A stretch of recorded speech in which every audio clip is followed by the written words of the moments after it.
Bismillahirrahmanirrahim. Assalamualaikum warahmatullahi wabarakatuh. Bihamdillahi wassalatu wassalamu ala rasulillah wa ala alihi wa sahbihi wa mawalah wa la hawla wa la quwata illa billahi wa ba'du. Alhamdulillah, segala puja dan puji hanya milik Allah subhanahu wa ta'ala. Salawat dan juga salam kita hadiahkan kepada Rasul kita Nabi besar Muhammad sallallahu alaihi wa ala alihi wasallam. Terlanjutkan kembali kajian kita, masih membahas kitab Al-Jami', dan kita masuk pada hadis ke-15. Kita baca hadisnya. An Abi Dzarrin radhiyallahu anhu anin Nabi sallallahu alaihi wa ala alihi wasallam fima yarwi an rabbih. Qala ya ibadi inni haramtu zulma ala nafsi wa ja'altuhu bainakum muharraman fala tadhalam. Akhrajahu Muslim. Dari Abu Dzar radhiyallahu an Al-Ghifari, dari Nabi sallallahu alaihi wasallam, yang diriwayatkan dari Rabbnya, artinya hadis ini hadis qudsi, di mana Allah subhanahu wa ta'ala berfirman, wahai para hambaku, sesungguhnya aku mengharamkan perbuatan zalim atas diriku sendiri, dan aku menjadikan kezaliman itu haram di tengah-tengah kalian. Oleh karenanya, janganlah kalian saling melakukan kezaliman. Hadis ini dikeluarkan Imam Muslim. Asyrul muslimat yang dimuliakan Allah Azza wa Jalla, hadis ini sangat pas sekali untuk dibahas, karena kita berada di bulan Hurum, yang sering saya jelaskan bahwa bulan Hurum itu terdiri dari 4 bulan. Pertama Dzulqa'dah, yang sekarang kita sedang berada di dalamnya. Kemudian yang kedua Dzulhijjah, yang kita akan songsong. Kemudian Muharram, dan yang satu terpisah Rajab. Lah di antara hal yang harus dijauhi di bulan-bulan Hurum ini, terutama di bulan Dzulqa'dah sekarang, sebagaimana Allah Subhanahu wa taala firmankan dalam surah At-Taubah 36, minha arba'atun hurum dzalika ad-dinul qayyim fala tadlimu fihinna anfusakum. Di antara 12 bulan itu ada 4 bulan hurum, dan itulah merupakan ketetapan dalam agama.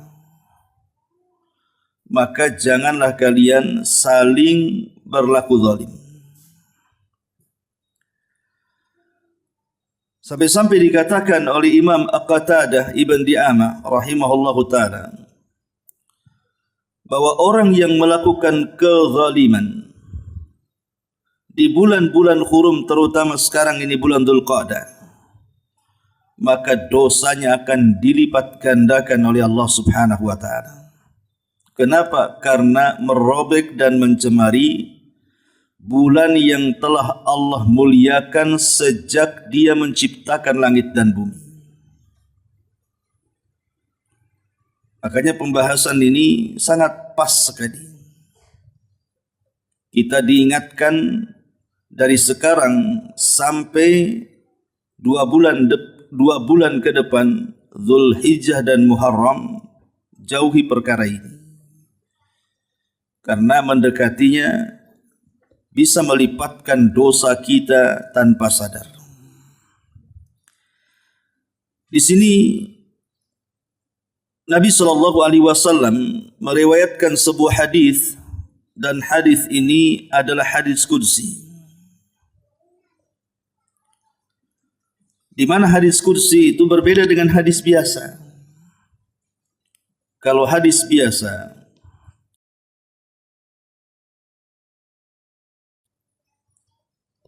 sifatnya ada perantara. Tapi kalau hadis qudsi ini tidak ada perantara antara Allah Subhanahu wa taala dengan Nabi sallallahu alaihi wasallam. Tanpa perantara Jibril.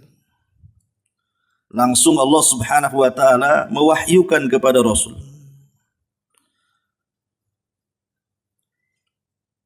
Allah Subhanahu wa taala berfirman, "Wahai hamba-hambaku."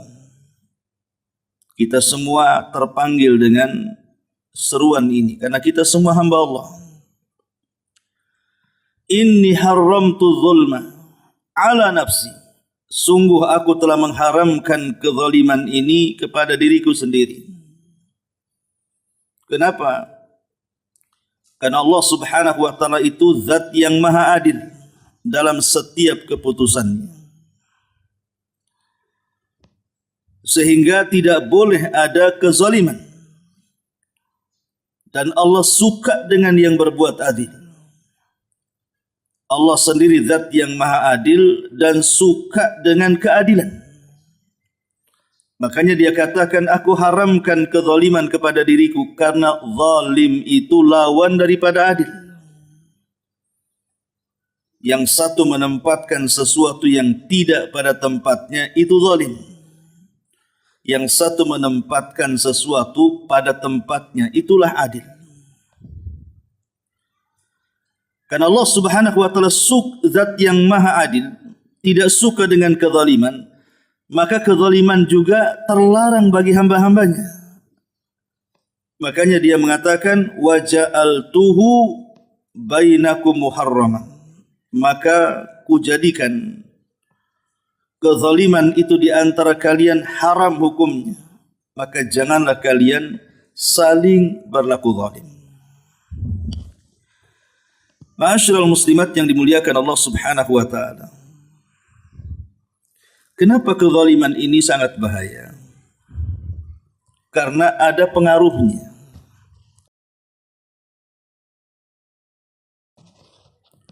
Pertama, orang yang berlaku zalim, hakikatnya dia telah menyimpang dari hidayah Allah Subhanahu wa taala. Dan itu disyaratkan dalam surah Al-Maidah ayat 51. Innallaha la yahdil qaumadh zalimin. Allah tidak akan berikan hidayah kepada siapa? Orang-orang zalim. Sementara hidayah itu penyelamat kita, dunia kita dan akhirat kita. Maka orang yang melakukan kezaliman dijauhkan dari hidayah. Yang kedua, orang zalim itu tidak akan beruntung selamanya. Tidak akan selamat selamanya. Tidak akan sukses selamanya. Dan itu disyaratkan dalam surah Al-An'am 21, innahu la yuflihu zalimun. Sesungguhnya orang-orang zalim itu selamanya tidak akan beruntung. Pasti ada saja sialnya. Ada saja karmanya. Tidak akan tenang hidupnya. Kemudian yang ketiga, orang yang melakukan kezaliman itu mengundang laknat Allah Subhanahu wa taala. Sebagaimana Allah Subhanahu wa taala berfirman dalam surah Ghafir ayat 52. Yauma la yanfa'u adh-dhalimina ma'dziratuhum wa lahumul la'nah wa lahum su'ud dar. Pada hari di mana orang-orang zalim itu tidak akan bermanfaat uzur-uzur mereka, alasan-alasan mereka di hadapan Allah pada hari kiamat. dan bagi mereka orang-orang zalim itu laknat dari Allah dan tempat yang paling buruk. Ini yang ketiga. Orang zalim mengundang laknat Allah. Kemudian yang keempat, dia pasti akan terkena doa orang-orang yang dizaliminya. Baik orang-orang yang dizaliminya mukmin ataupun kafir, baik ataupun fasik. Karena Allah Subhanahu wa taala pasti akan berdiri di samping orang-orang yang dizalimi. Bukan karena kekafiran atau kefasikannya, tapi karena Allah suka dengan keadilan dan tidak suka dengan kezaliman. Makanya Nabi SAW mengatakan kepada Mu'adz bin Jabal radhiyallahu anhu saat hendak diutus untuk berdakwah di negeri Yaman. Saat itu negeri Yaman belum ada orang Islam. Maka Nabi SAW mengatakan kepada Mu'adz, fattaki da'watal madlum. Mu'adz, hati-hati dengan doa orang-orang yang kau zalimi. Fa innahu laisa bainaha wa bainallahi hijab. Karena antara orang yang dizalimi ketika berdoa dengan Allah itu tidak ada tabir penghalang. Langsung melesat kepada Allah Subhanahu wa taala. Dan doa orang-orang yang dizalimi itu mustajab. Pasti dikabulkan. Ini yang kelima. Yang keenam, kezaliman itu yang kelima ya. Yang kelima, kezaliman itu akan mengangkat keamanan atau kenyamanan di tengah-tengah manusia. Betapa banyak orang-orang yang ketakutan kepada orang-orang yang berbuat zalim. Tetangga yang jahat, preman yang suka malak gitu ya. Orang-orang yang zalim ini akan mengangkat rasa aman dan tentram. Oleh karena itulah maka Allah Subhanahu wa taala berfirman, alladzina amanu wa lam yalbisu imanahum bidzulmin ulaika lahumul amnu wa hum muhtadun. Orang-orang yang tidak mencampur adukkan keimanan mereka dengan kezaliman, maka mereka akan mendapatkan keamanan dan juga petunjuk. Artinya, orang yang suka mencampur adukan zalim dan iman, tercabut aman, tercabut hidayah. Nah, ini juga di antara dampak buruknya. Kemudian yang keenam, bahwa kezaliman itu sebab munculnya berbagai macam bala dan musibah. Karena tidaklah sebuah musibah diturunkan oleh Allah Subhanahu wa taala entah dalam bentuk ujian atau azab, itu karena dilakukan oleh orang-orang yang zalim yang mengundangnya. Allah mengatakan dalam surah Hud ayat 102, wa kadzalika ahdu rabbika idza akhadha al-qura wa hiya zalimatun inna akhdahu alimun syadid. Begitulah kalau Allah hancurkan negeri-negeri, karena di dalam negeri itu manusia-manusianya zalim. Dan Allah kalau mengadab, maka dengan adab yang sangat pedih lagi, bersangatan pedihnya. Ini yang nomor 6. Yang nomor 7, Allah Subhanahu wa taala mengancam siapapun yang melakukan kezaliman dengan ancaman neraka. Sebagaimana hadis yang sudah bahas pada minggu yang lalu, di mana Nabi SAW bersabda dalam hadis yang lalu itu, innallaha ataupun inna rijalan yakhuduna yakhuduna fi malillahi bighairi haqqin falahumun nar yaumal qiyamah. Falahumun nar yaumal qiyamah. Sesungguhnya orang-orang yang mereka mengambil harta manusia, sesungguhnya ada sekelompok manusia yang menggunakan harta Allah dengan cara yang tidak benar, dengan cara zalim maksudnya, maka neraka pantas untuk mereka pada hari kiamat. Lihat bagaimana dampak kezaliman luar biasa. Ma'asyiral muslimat yang dimuliakan Allah Subhanahu wa taala.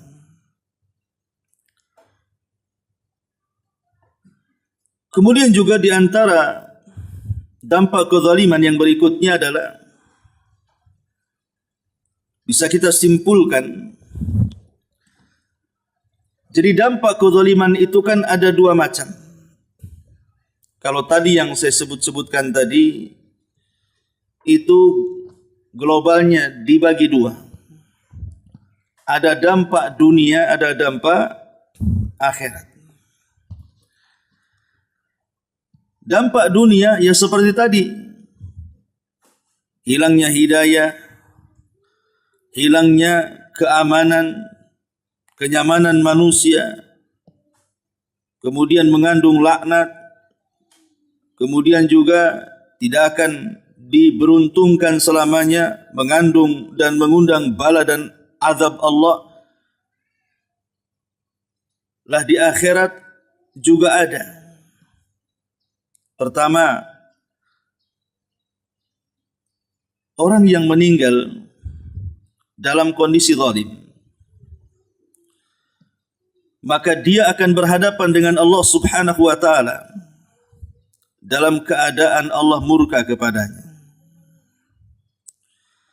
Yang kedua, kebaikan-kebaikan yang selama ini dia kumpulkan di dunia akan sia-sia, karena dia akan dituntut oleh orang-orang yang pernah dizaliminya.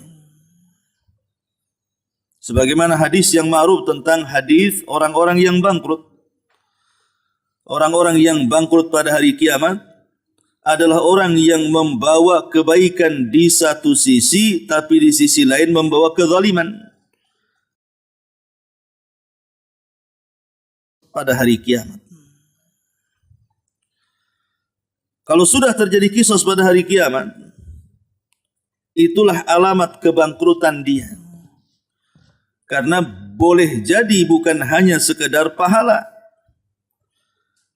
yang akan diberikan kepada orang, tetapi dosa orang ditanggungkan kepadanya. Ma'asyiral muslimat yang dimuliakan Allah Subhanahu wa taala. Sedemikian bahayanya akibat zalim ini. Ini baru cerita zalim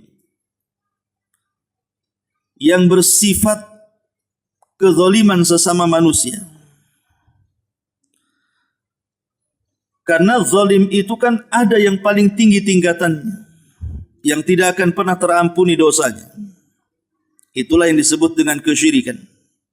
Sebagaimana perkataan Luqmanul Hakim, inna syirka la zulmun azim, sesungguhnya kesyirikan itu adalah kezaliman yang sangat besar. Yang jelas bahwa kesyirikan itu jelas sekali dosa yang tidak mungkin terampuni. Ma'asyiral muslimat yang dimuliakan Allah Subhanahu wa taala. Lalu bagaimana caranya supaya kita ini terhindar dari kezaliman ini? Ada enggak hal-hal yang bisa membantu kita supaya kita bisa terhindar dari kezaliman? Sebelum saya menjelaskan tentang perkara ini, kita akan jelaskan tentang bentuk-bentuk kezaliman dulu. Zalim itu terbagi menjadi tiga. Pertama, zalim seorang hamba kepada dirinya. Dengan cara apa? Menjerumuskan badan dia dari kepala sampai kaki kepada kehancuran dunia dan akhirat. Dengan melaksanakan apa yang Allah haramkan dan meninggalkan apa yang Allah wajibkan. Itulah yang disebut dengan zalim hamba kepada dirinya, menjerumuskan diri kepada kerugian dunia dan akhirat dengan cara meninggalkan yang wajib dan terjerumus kepada yang haram. Dan itu banyak contohnya, seperti kekufuran kepada Allah, kemudian juga berpaling dari Al-Quran, kitab Allah, ataupun menyia-nyiakan yang wajib dan masuk kepada yang mungkar, dan lain sebagainya. Kemudian yang kedua, kezaliman hamba kepada hamba yang lainnya. Kezaliman hamba kepada hamba yang lainnya, yang tadi saya sebut dengan hadis muflis tadi. Dan yang terakhir yang paling berat adalah kezaliman yang tidak pernah terampuni. Maksudnya adalah kesyirikan kepada Allah Subhanahu wa taala. Inilah di antara tiga gambaran. Zalim itu tidak mungkin lepas dari tiga perkara. Imma zalim kepada diri sendiri, imma zalim kepada orang, atau zalim kepada Allah Subhanahu wa taala. Ma'asyiral muslimat yang dimuliakan Allah Subhanahu wa taala. Kemudian juga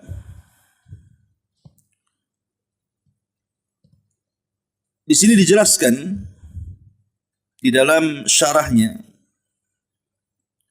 setelah kemudian menjelaskan tentang bentuk-bentuk kezaliman, bahwa kezaliman itu ada tiga macam. Lah umumnya kalau disebut kalimat zalim di masyarakat itu bicara soal kezaliman kepada manusia. Umumnya kalau bicara si anu zalim, janganlah kau berbuat zalim, itu biasanya kezaliman seorang hamba kepada hamba yang lainnya. Dan ini juga bahaya, karena orang yang melakukan kezaliman kepada orang lain, maka akan sulit seseorang itu diterima taubatnya sampai betul-betul dia mendapatkan keridhaan orang-orang yang dizaliminya, walaupun dia mungkin sujud 1000 kali sekalipun kepada Allah Subhanahu wa taala.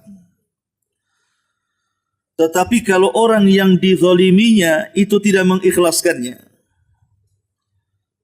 tidak redha dengan perbuatannya, maka Allah akan gantung taubat kita kepada Allah.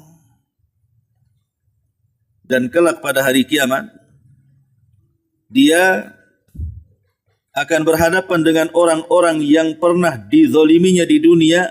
Disitulah terjadi barter pahala dan dosa, sehingga kemudian seseorang menjadi bangkrut di hadapan Allah, maksudnya bangkrut pahala, dan itu akan mencelakakan dia kelak pada hari kiamat. Ma'asyiral muslimat yang dimuliakan Allah Subhanahu wa taala. Lalu bagaimana caranya supaya kita terhindar dari kezaliman ini? Pertama, berdoalah kepada Allah Subhanahu wa taala agar kita dijauhkan dari perbuatan zalim. Meminta kepada Allah agar kita dijauhkan dari perbuatan zalim. Karena yang membolak-balikan hati kita itu Allah Subhanahu wa taala.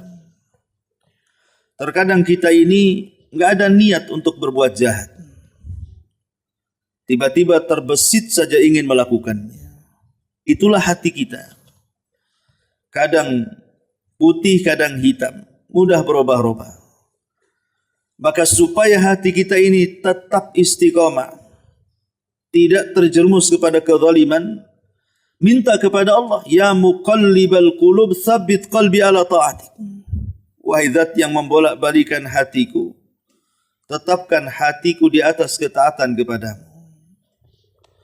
Kemudian yang kedua,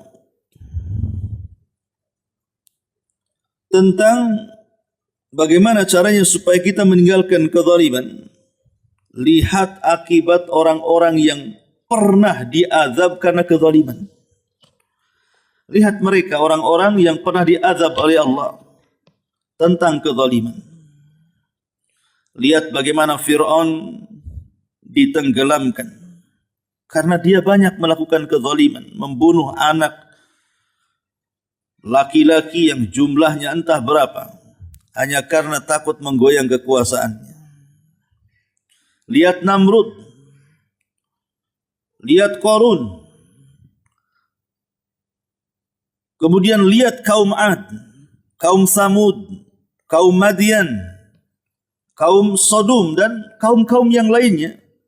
Sebelum kedatangan Islam, mereka dihancurkan oleh Allah Subhanahu wa taala karena kezaliman. Maka jangan sampai kemudian kita pun mendapatkan imbas azab dari kezaliman-kezaliman itu. Maka supaya kita terhindar dari kezaliman, coba terpikir akibat yang akan ditanggung setelah dia melakukan kezaliman itu.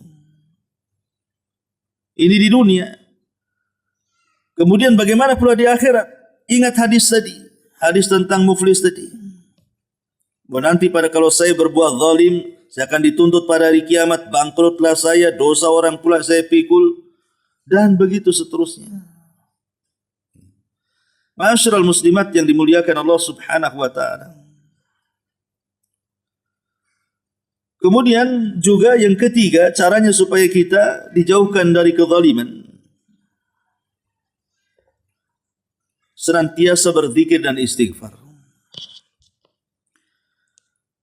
Karena Allah mengatakan dalam surah Al-Imran ayat 135, "Walladzina idza fa'alu fahishatan aw zalamu anfusahum dzakarullaha wastaghfaru lidzunubihim."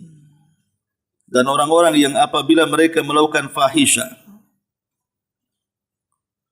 ataupun mereka menzalimi diri mereka, apa kata Allah? Mereka langsung berzikir mengingat Allah dan langsung beristighfar. Jadi yang ketiga, kalau kita ini melakukan sebuah kezaliman, supaya tidak terulang lagi, langsung ingat Allah. Kemudian beristighfar kepada Allah, supaya kita betul-betul dijauhkan daripada kezaliman. Kemudian yang keempat, menahan diri.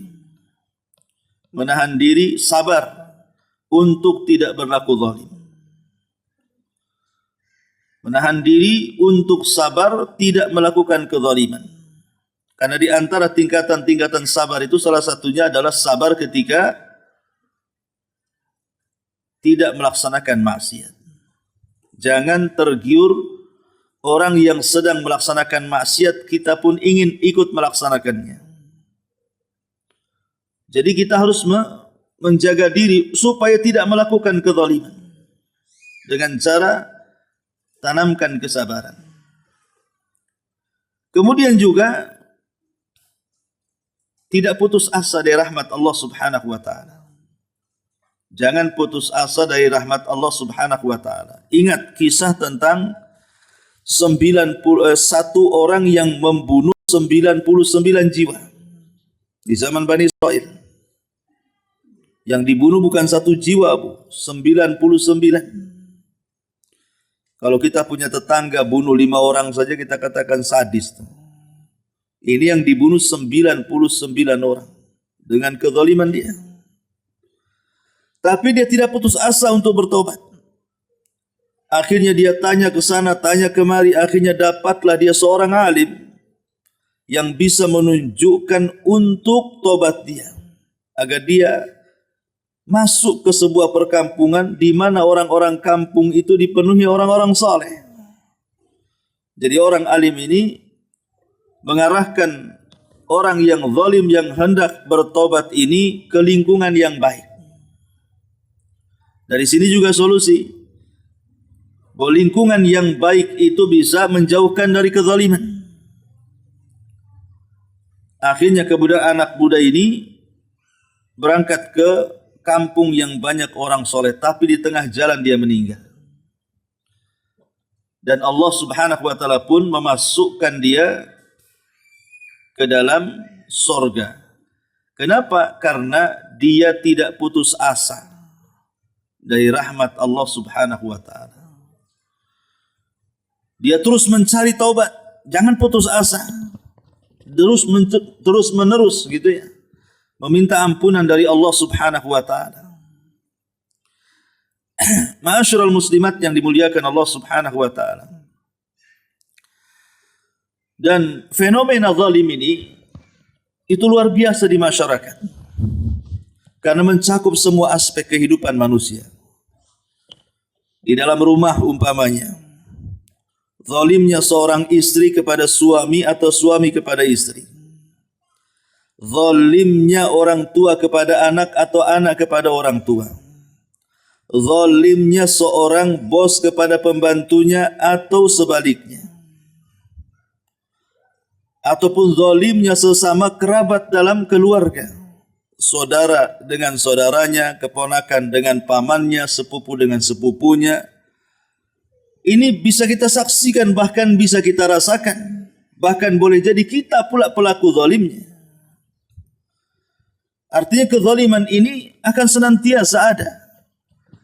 Seperti zalimnya suami kepada istri tidak menafkahi. Zalimnya suami kepada istri tidak mengajari. Atau zalim secara fisik, memukul, menendang, atau boleh jadi sampai membunuh. Atau zalimnya istri kepada suami, tidak mau melayani haknya. Atau mengucapkan kalimat-kalimat kotor, kalimat-kalimat lancang, kalimat-kalimat merendahkan di hadapan suaminya. Atau menyebarkan keburukan suaminya, itu zalim. Atau anak kepada orang tua durhaka, melawan orang tuanya, bahkan tak segan-segan menyakiti orang tuanya kalau tidak dipenuhi keinginannya. Atau sebaliknya, orang tua yang berbuat zalim kepada anaknya, tidak mendidiknya, menelantarkannya, bahkan terkadang menjualnya, na'udzubillah. Atau zalim bos kepada pembantunya dalam rumah. Dia membebankan pekerjaan yang di luar kontraknya. Kemudian menggaji tidak sepadan dengan pekerjaannya. Atau menambah waktu-waktunya tanpa dibayar. Atau terkadang menyakiti dengan cara memukul dan menyiksanya. Atau sebaliknya pembantu dengan bosnya tidak bekerja dengan cara baik. Korupsi waktu gitu ya. Kadang-kadang maling dalam rumah bosnya dan begitu seterusnya. Dan banyak lagi itu di lingkungan tuh. Ya, di lingkungan keluarga itu sudah macam-macam kezaliman itu. Kemudian keluar sedikit ke tetangga. Betapa banyak kemudian tetangga tersakiti gara-gara perbuatan zalim tetangganya yang lain. Sehingga kehidupannya tidak pernah merasa aman, merasa tentram, malas keluar rumah, bahkan sebagian mereka ingin pindah rumah karena diganggu. Terkadang sampai kemudian berselingkuh dengan tetangganya. Atau mengambil barang dari tetangganya dengan cara mencuri dan begitu seterusnya. Nah ini terjadi di lingkungan masyarakat. Atau mungkin di halayak masyarakat. Di halayak masyarakat yang sekarang subhanallah kezaliman itu di mana-mana. Tidak dilakukan orang tua, anak muda, remaja pun sudah mulai ikut-ikutan di dalamnya. Terbentuknya geng-geng motor gitu ya, yang mencopet ataupun merompak di jalan-jalan dengan senjata-senjata, menakut-nakuti orang. Nah ini zalim. Atau mungkin dalam tingkat yang lebih luas lagi, namanya tingkat pemerintah. Mulai dari tingkat RT sampai presiden. Mereka menzalimi rakyatnya. atau mungkin rakyat mendolimi pemimpinnya. Jadi kezaliman ini kemana-mana. Makanya kenapa Allah Subhanahu wa ta'ala mengatakan, ya ibadi inni haramtu zulma ala nafsi. Wahai hambaku, aku telah haramkan kezaliman ini kepada diriku. Dan aku jadikan kezaliman ini juga haram bagi kalian, maka jangan pernah kalian melakukan kezaliman.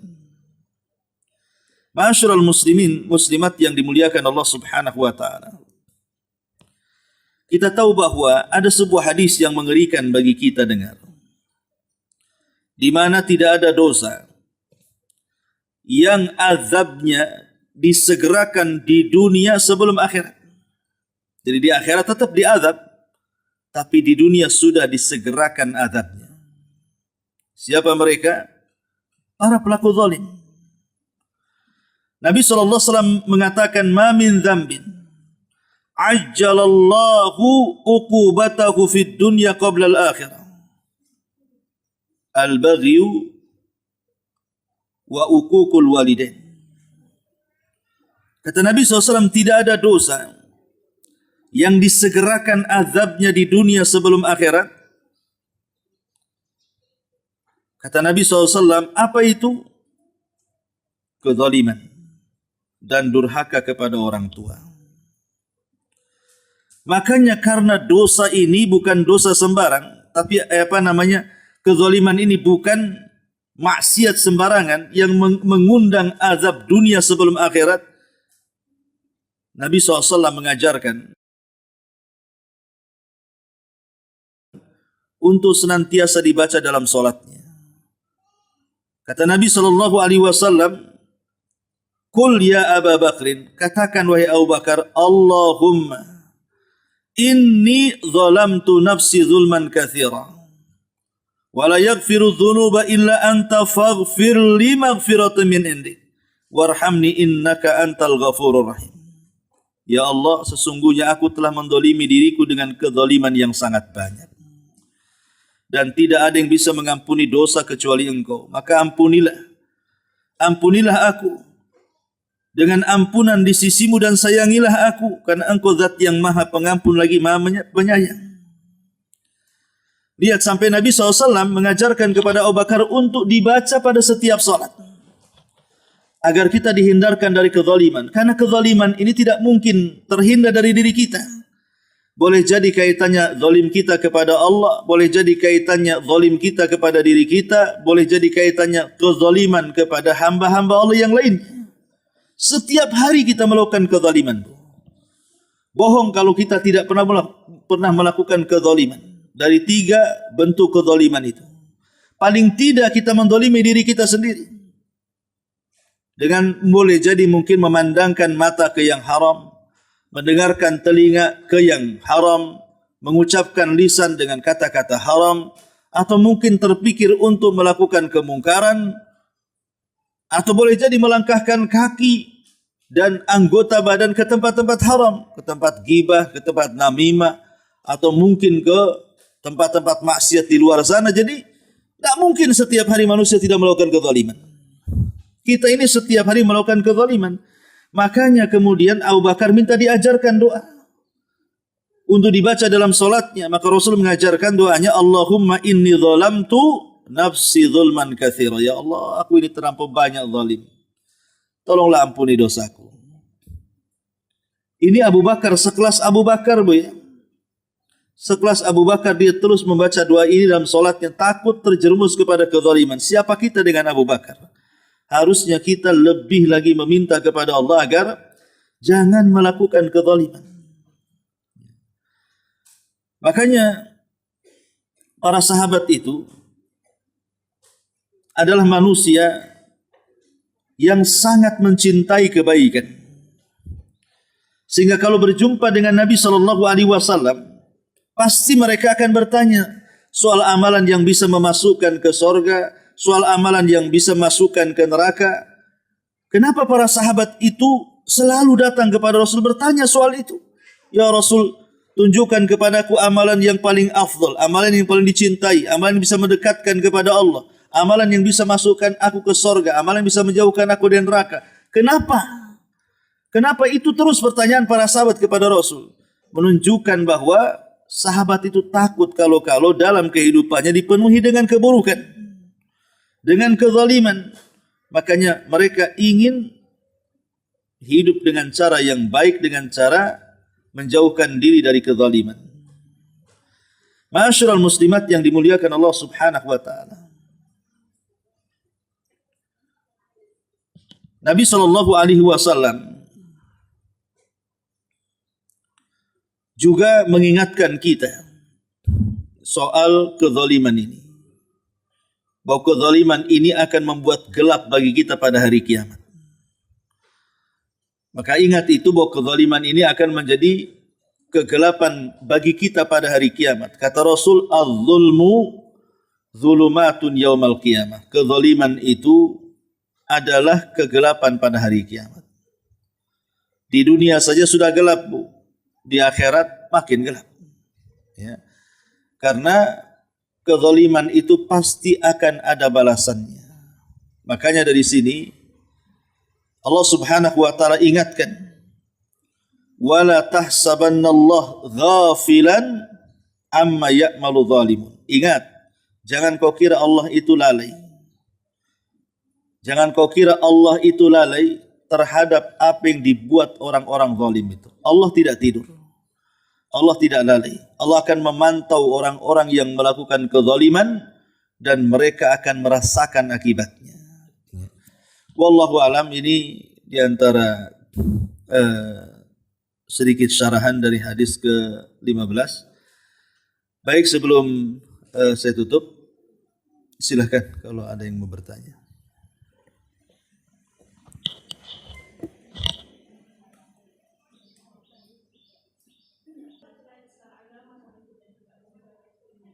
Waktu nikah secara resmi apa siri? Resmi. Pertanyaannya apa?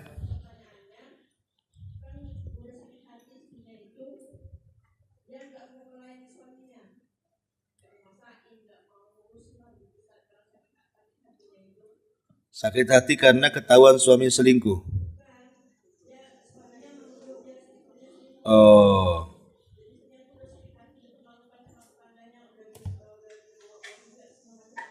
Tapi harus hidup satu rumah sampai sekarang.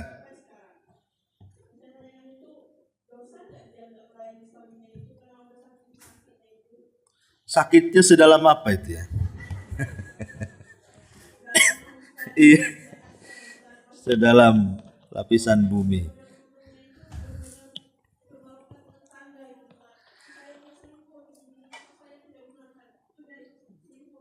Baik, saya paham. Ya. Begini ya, bismillahirrahmanirrahim. Sampaikan ke temannya yang bertanya. Namanya biduk rumah tangga itu selalu ada ujian. Sering saya katakan, tidak ada rumah tangga yang harmonis selamanya kecuali di film atau di sinetron. Karena ada sutradaranya, Bu. Kalau dalam kehidupan nyata, siapapun, jangankan kita sekelas Nabi, ada masalah dalam rumah tangganya. Sekelas sahabat, ada masalah dalam rumah tangganya. Ali bertengkar dengan Fatimah. Rasul bertengkar dengan istri-istrinya.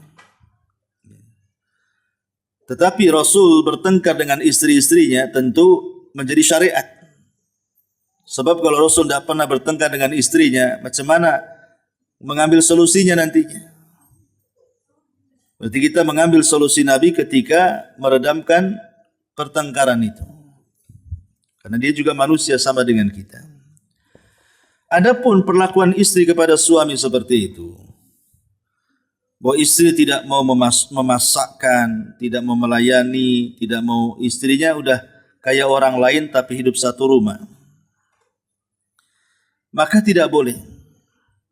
Istri tidak boleh berlaku seperti itu karena dia tidak mau islah. Sebentar, Bu ya. Kita jawab pelan-pelan ya. Jadi ketika istri itu tidak mau melayan seperti yang ibu ceritakan, hakikatnya dia tidak mau islah. Islah itu tidak mau baikan.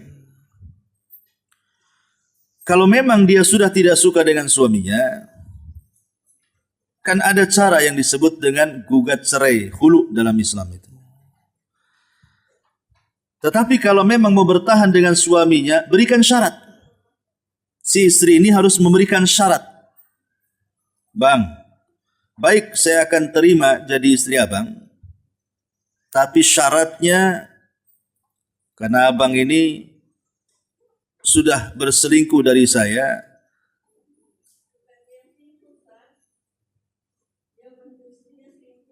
Iya, paham. Ini saya contohkan, ini syaratnya. Nanti kan bisa dibalik itu. Syarat itu bisa dibalik kan gitu ya. Jadi umpamanya saya kan serikan contoh. Jadi kalau seandainya si ini sudah selingkuh atau mungkin sebaliknya dan ingin mempertahankan rumah tangganya, kasih syarat. Baik saya akan tetap menjadi istri abang, tapi setiap bulan kirim ke rekening saya 10 juta. Umpamanya selama setahun, deal or no deal, deal, selesai, ya kan? Oh enggak mau cara gitu. Cara apa islahnya? Kasih syarat. Jangan menggantung seseorang dalam rumah, walaupun itu kesalahannya. Ini kan saya menjawab dari pihak istri ya, bukan dari pihak suami. Nanti dari pihak suami ya tentu lain lagi jawabannya. Ya. Jadi kalau kaca itu pecah nggak bisa ditempel. Ya tetap saja namanya hidup satu rumah. Dia tidak boleh mengabaikan hak dia kepada suaminya. Hak dia kepada suaminya. Dalam Islam itu ada hukum mula'anah namanya. Mula'anah itu saling melaknatkan, tapi kan tidak boleh karena konsekuensinya boleh dalam Islam, tapi konsekuensinya berat. Dia tidak boleh lagi serumah sampai kiamat, tidak bisa rujuk. Kalau sudah sampai mula'anah kan, ya, saling melaknat tadi. Tetapi solusinya adalah maka kalau memang suami menuduh istrinya berzina dan dia tidak melakukannya, kenapa dia sakit hati? Kan dia tidak melakukannya. Tinggal bersumpah saja. Wallahi bang, saya tidak selingkuh. Abang yang menuduh selingkuh, mana buktinya? Kan begitu ya, dalam Islam kan al-bayyinatu 'alal mudda'i wal yaminu 'ala man angkar. Bukti itu dibuktikan oleh para penuduh, sementara sumpah itu cukup bagi yang dituduh. Istri yang dituduh berzina, kalau memang dia tidak melakukannya, langsung saja wallahi demi Allah, saya tidak berzina. Abang yang nuduh saya, mana buktinya? Kalau tidak ada buktinya ya sudahlah. Apalagi itulah kadang-kadang kalau rumah tangga berjauhan, yang satu di timur, yang satu di barat, setan itu saling menghasut sana, menghasut sini. Ataupun mungkin boleh jadi, saya nggak menceritakan kawan ibu, mungkin yang lain, ya, karena umum di Kota Batam ini, yang istrinya orang Batam, nanti suaminya orang Singapura kan itu. Karena mungkin lama gitu ya, nggak turun ke Batam, entah yang di sana selingkuh, entah yang di sini selingkuh, saling menyelingkuhi kadang-kadang. Yang lebih parahnya kadang-kadang kalau di Batam ini yang saya saksikan, kadang-kadang dia sudah punya suami, nikah lagi sama orang Singapura tuh. Hanya untuk melorotin apa itu? Bukan celana, Bu, melorotin harta dia dan begitu seterusnya. Jadi kesimpulannya singkat saja, bagi kawan ibu itu kalau memang dia sakit hati, jujur tanya sama kawannya, masih mau sama dia atau tidak? Masih mau sama suaminya atau tidak? Itu dulu pertanyaan dijawab. Ya. Kalau sudah tidak mau, selesai, gugat cerai. Ya. Yang belum selesai itu kalau dia masih mau mempertahankan, buktikan kalau dia tidak selingkuh. Buktikan kalau dia tidak selingkuh kan. Kalau seandainya dia marah-marah, berarti kan orang makin curiga, jangan-jangan dia kan gitu. Tapi buktikan dia tidak selingkuh, makin dekat dengan suaminya, makin melayani suaminya, nanti pikiran-pikiran itu hilang tuh. Ya, jadi tanya betul-betul mau balikan atau enggak, gitu saja sebenarnya. Kalau mau balikan ya baik dulu. perbaiki suaminya, ya masak lagi, yang layan lagi, ya begitu seterusnya kan. Harus seperti itu. Nanti boleh jadi dengan cara seperti itu Allah lembutkan hati suaminya. Berdoa kepada Allah. Kalau ini dihadapi dengan cara orang awam, ini kan sikap orang awam yang seperti ini, Bu, ya. Apa sikap orang awam itu? Membalas keburukan dengan keburukan, Bu. Membalas keburukan dengan keburukan. Yang seperti ini namanya rumah tangga barter, Bu. Suami buruk sama saya, tapi saya tidak akan buruk sama dia. Nggak apa-apa suami jahat dengan saya tidak akan jahat sama dia. Nggak apa-apa suami saya mengatakan aku apapun, terserah, saya kan tidak akan mengatakan apapun. Kenapa? Karena ini bukan rumah tangga barter. Yang kalau kau datang dengan perasaan sakit, aku pun datang kepadamu dengan perasaan yang sama. Jadi tetap berbakti kepada suami. Ingat, ini perintah Allah, Bu, ya. Jadi bilang sama kawannya, anti ini masak untuk suami bukan karena suami, tapi Allah yang perintahkan. Anti ini melayani di kasur suami bukan karena suami, tapi Allah yang perintahkan. Urusan suami nyinggung saya, urusan suami jahat sama saya, itu ada sendiri urusan dia dengan Allah. Tetapi urusan saya masakin dia, saya kasih minum dia, saya kasih tidur dengan dia, dan begitu seterusnya. Ini semua perintah Allah dalam rumah tangga. Itulah tujuan orang islah tuh. Tapi kalau memang sudah tidak mau lagi, ya tidak perlu didamaikan. Ngapain pula kan, orangnya udah nggak cinta. Tapi kalau masih cinta, masih mengharap, ya sebaiknya jangan berlarut-larut. Kenapa? Kalau berlarut-larut nanti kepalanya dipenuhi dengan Panadol, Bu. Pusing terus kan, minum obat terus, lama-lama kolesterolnya naik, darah tingginya naik, kan itu ya, penyakit naik tuh. Jadi fisiknya rusak, ibadahnya rusak, karena kepikiran, belum lagi curhat ke kawan-kawannya, akhirnya jadi jelek rumah tangganya. Kemana-mana tuh dosanya nanti. Ya, jadi sebaiknya ya selesaikan secara rumah tangga. Wallahu a'lam. Ya kalau tidak melaksanakan kewajiban, kecuali ibu tidak masak, nggak apa-apa. Kalau suami nggak ngasih uang, kenapa kau tak masak? Uangnya mana, Bang? Itu nggak masalah. Ya. Kecuali kalau tadi umpamanya terbukti. Kalau terbukti seandainya betul-betul selingkuh, siapa yang salah? Oke, ini nggak terbukti. Dia hanya nuduh-nuduh saja. Berarti kan suami itu cemburu yang berlebihan sebenarnya kan. Dia itu sayang, tapi cemburu yang berlebihan akhirnya nuduh. Kalau memang laki-laki itu sifatnya gini, Bu. Laki-laki kalau nggak suka dengan perempuan, umpamanya istrinya selingkuh, nggak ada tawar-menawar bagi laki-laki. Biasanya langsung ditinggalkan dia, langsung diceraikan, Bu. Umumnya laki-laki itu kalau tidak suka, maka dia tidak suka. Dia akan meninggalkannya. Kalaupun dia bertahan di rumah itu bukan karena istrinya, boleh jadi karena anak-anaknya, boleh jadi karena kasihan, bukan karena cinta. Tapi ketika kemudian suami bersikap seperti masih mau satu rumah dengan dia, masih mau ngasih uang sama dia, itu masih ada cintanya berarti di situ. Cuman kesalahannya kenapa dia nuduh? Nah, gitu saja. Maka yang diselesaikan itu tuduhannya itu, buktikan tuduhannya. Adapun yang lain-lain jangan berakibat dampak ke yang lain. Itu dosa, apalagi sampai 3 tahun ya. Ya kita tidak ini satu sisi belum membahas suaminya. Nanti kalau seandainya suami yang tanya, saya habisin juga kan gitu. Karena ini kan di pihak istri yang bertanya. Wallahu a'lam. Iya wa iya.